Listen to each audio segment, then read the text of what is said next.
الشيطان الرجيم بسم الله الرحمن الرحيم السلام عليكم ورحمة الله وبركاته. With his usual bombast, exaggeration, and inability to almost ever tell the truth about anything, our supreme leader Donald Trump has told us that he's going to put forth a deal of the century that will bring peace to the Middle East. It will not only resolve the Israeli occupation over Palestine, it will also bring, supposedly, prosperity to the entire region. It's supposed to be the biggest deal that Trump ever completed. Imagine a future where we will be able to travel throughout the Middle East and visit Trump Towers throughout the Middle Eastern region.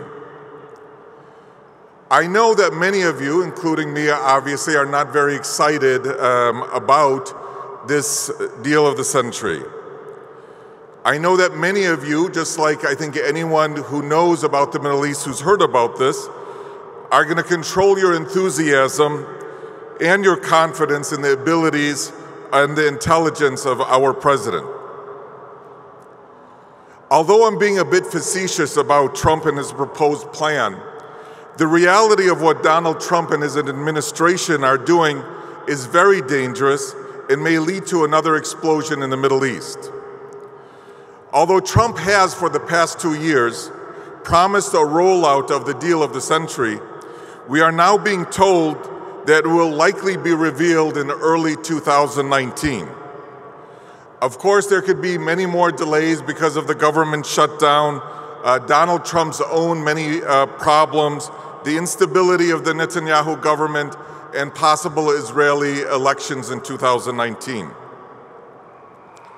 To put together his deal of the century, Donald Trump is relying on 3 main negotiators. The lead negotiator is his politically incompetent son-in-law, Jared Kushner. Kushner and his family have been longtime supporters of the Israeli settlement movement. Kushner is also the individual who put most of his political eggs in the basket of the extortionist and murderer MBS. I don't want to call Mohammed bin Salman because that's offensive to that name.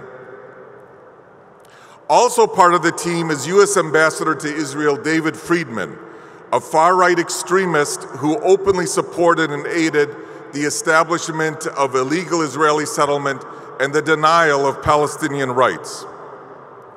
The third part of the team is another pro-Israeli Jewish Zionist, Jason Greenblatt, Trump's Middle East envoy. Although he is not part of the team and he is not involved in the main negotiations, I think that we should also not ignore Donald Trump's senior policy advisor, Stephen Miller. Many of you know that Stephen Miller has actually been tied to and described sometimes as an associate of the white supremacist Richard Spencer. Stephen Miller is also an extremist Jewish Zionist, and he has been the main force behind the Muslim ban and many of the immigration initiatives. When we look at the so-called deal of the century, we must first ask ourselves, what are the objectives that Donald Trump is trying to achieve? Do any of you or any of us think that Donald Trump cares about Palestinians or any other people in the region, whether Syrians, Egyptians, or anyone else for that matter? Or does anyone really think that Donald Trump has a solid understanding of the history of the region, the history of the Palestinian conflict, any of the issues that are involved? And do you really think that he wants to, or really even cares about bringing a just settlement to the conflict? I think it will probably be more helpful for us if we look at what Trump does not care about and try to understand Trump's intentions based on that. Keep in mind that according to all reputable reports, Trump's knowledge base is very limited. It's another way of politely saying he's very ignorant. He reads very little, according to all reputable reports, and he tends to rely not even on briefings from his intelligence community, but it seems like he likes to rely on TV media, especially Fox News, to drive his agenda. What we have discovered from listening to him and reading about him over the last 2 years is what he does not care about. First issue that he does not care about is human rights. Whether in Syria, whether in Burma with the Rohingya Muslims. The clearest example is probably with the murder of Jamal Khashoggi. The response of Donald Trump was to support the Saudi regime, to support MBS, and his focus was just on money. Human rights, whether one individual or an entire community, does not seem to matter. Donald Trump also does not care about international laws and conventions. He doesn't seem to understand them, and because he doesn't understand them, he doesn't really care about them, and so he does what he feels he wants to do. He ignores or complains about international treaties and says that the United States should pull out of many of these treaties, even though they were negotiated by his predecessors. He has absolutely no regard for the United Nations, and even less regard for any of its resolutions. When you really examine Trump, when you listen to what he says, you listen to what he focuses on, you try to read what is in his mind, you really get the impression that this guy has very little in terms of moral or ethical values that drive him. The only things that seem to interest him are himself, his money, and power. He is truly a narcissistic demagogue. So if Donald Trump doesn't care about human rights and international treaties and conventions and so forth, so what are the objectives of the deal of the century? And if he is not driving the agenda, who is driving the agenda? It appears that the deal of the century is largely being driven by Donald Trump's pro-Israeli advisors and by the Israeli government itself, by members of the Israeli government. Every single thing that the administration has done so far with regards to the Middle East has been to reward Israel and its far right-wing government and to penalize the Palestinian and other people of the region. Although the exact details of the deal of the century have not been released, statements made by Trump's advisors indicate that the plan consists of previously failed ideas that the parties now want to try to force upon the Palestinians and the other people of the region. The objectives of the deal of the century include the following. Number one, he wants to take Al-Quds, Jerusalem, off the table, and that's a statement that he made. Jerusalem is off the table. Trump feels that he partially achieved that by moving the U.S. Embassy from Tel Aviv to Jerusalem and recognizing Jerusalem as the capital of Israel. Kushner and other of the negotiators are now trying to obtain regional acceptance of this acceptance of Jerusalem as the capital of Israel. They're trying to get regional players to also sign on to it. It seems that Saudi Arabia's MBS is in support. Following the murder of Jamal Khashoggi, I believe that Trump will have even more influence over MBS because MBS is beholden to him since Donald Trump has basically given him a pass for what they did to Jamal Khashoggi. But other regional players are also in the mix. Bahrain and the United Arab Emirates appear to be in support. Pressure is being put on King Abdullah of Jordan to accept by using financial aid and also promising them that they will also continue to have a say over the religious Islamic sites in Al-Quds. Similarly, Egypt is also being courted and promised aid if they also sign on to the deal.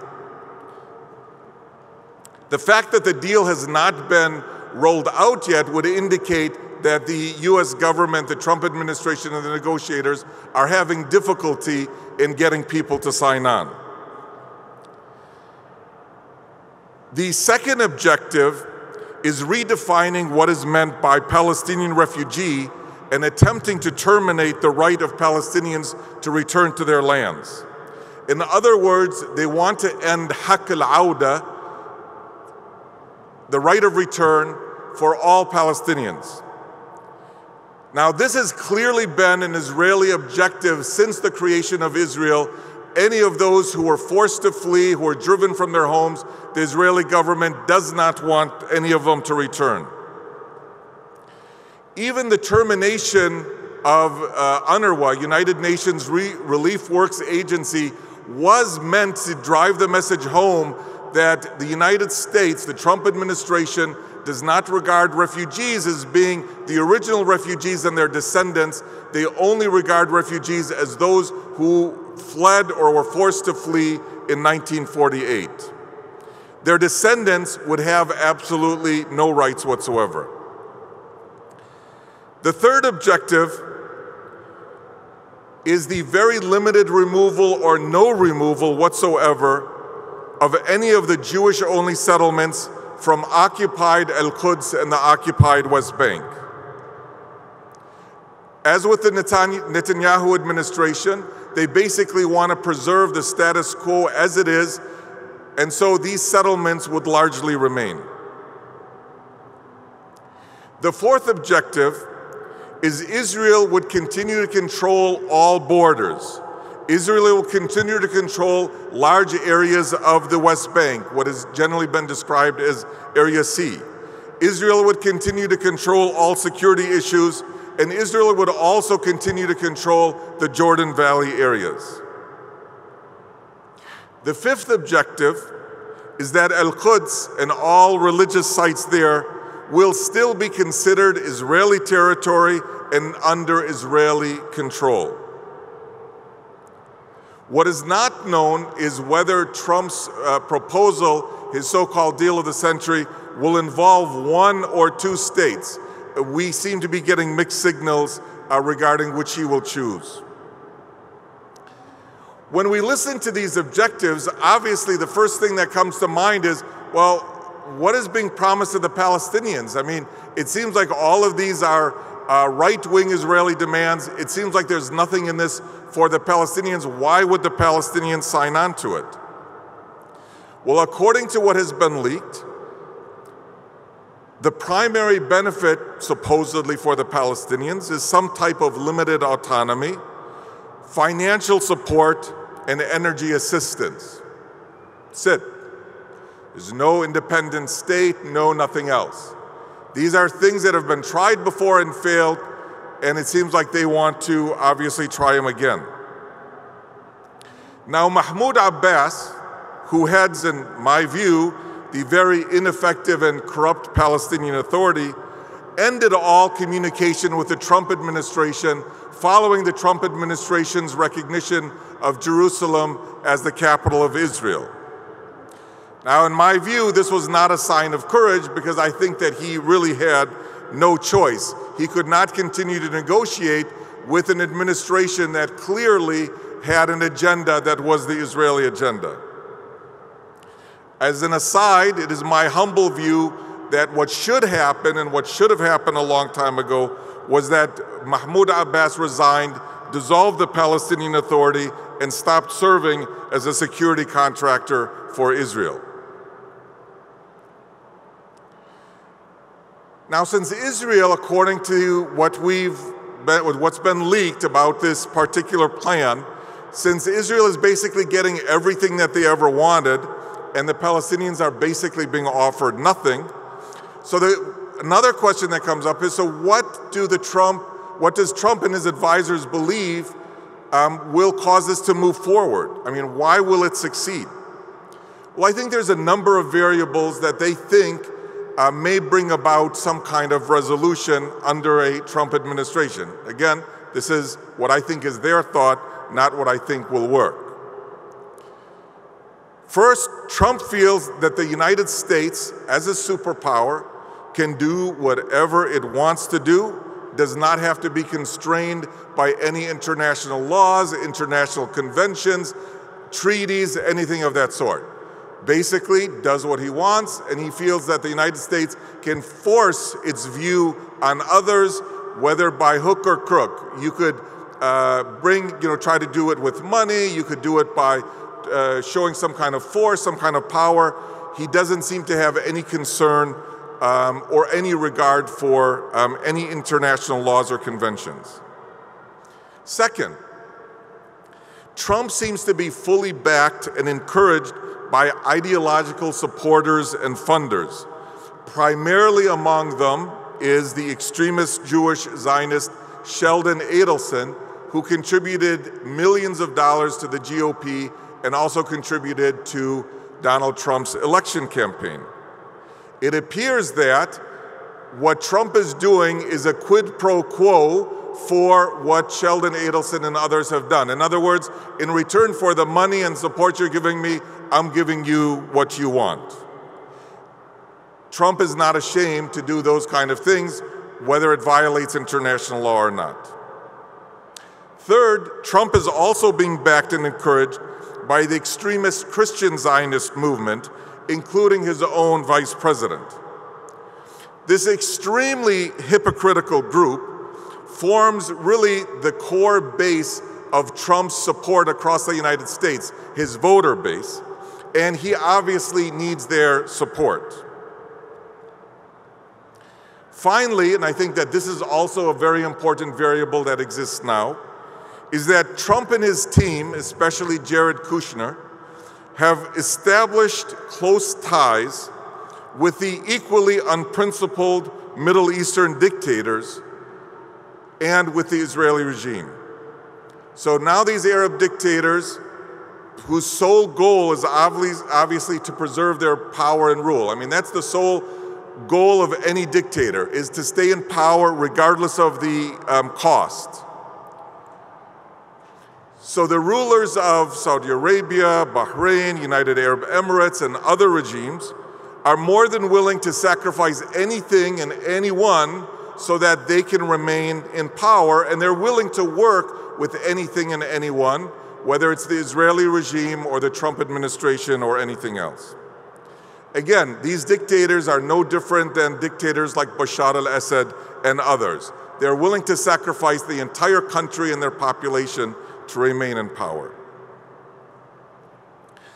I believe, and I think I could predict with a great deal of certainty, that if and when the deal of the century is released, it will be dead on arrival because its terms will be so outrageous that it'll be rejected by all people of conscience. Even if some of the information that has been leaked out and that I've covered today is not being entirely accurate, I do not believe there's any glimmer of hope or any glimmer of reason in this particular administration.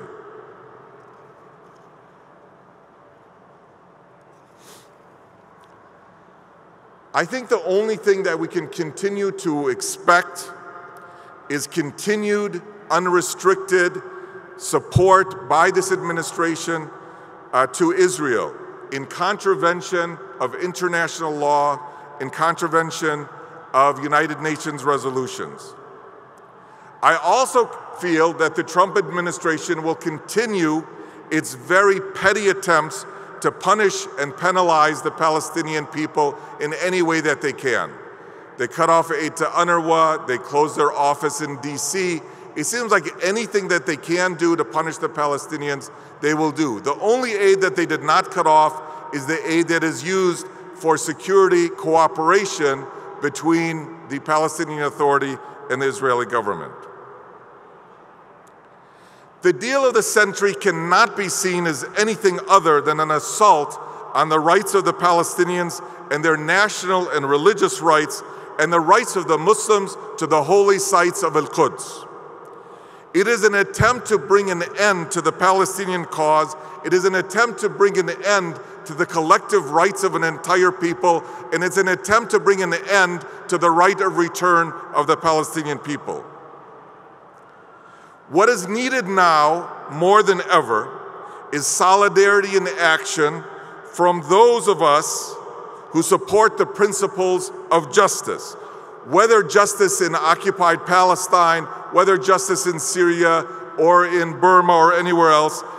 People who stand for justice must stand together and fight those who seek to impose injustice. We must make a renewed effort that will challenge the rise of extremist far right-wing movements, whether in Europe, other parts of the world, or here in the United States. This is a struggle against racism. This is a struggle against religious extremism, against Muslims and others. And it is a just struggle to uphold the rights granted to us by our Creator. And it is up to us, as the Muslim community especially, to fulfill our responsibilities, which Allah subhanahu wa ta'ala has asked us to uphold. We must do whatever we can to help any people who are fighting for injustice. Jazakumullah khair. Assalamu alaikum.